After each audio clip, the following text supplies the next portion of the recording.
Lắm luôn, thương quá trời thương luôn. Đó, đứa nào nó đang tận tâm, giỏi quá Bi ơi. Đó, chỗ đó đó, nghe chỗ đó đó, phê phê phê phê phê. Đó. Trời ơi, một ngày massage tôi 2 lần đi, tôi tan cái bụng mỡ. Đó, giỏi chưa? Thấy chưa? Quá giỏi luôn. Cần mẫn massage.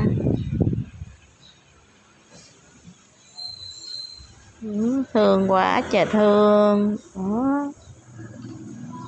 Bi giỏi quá Bi ơi, chân trục chân này quá vuông.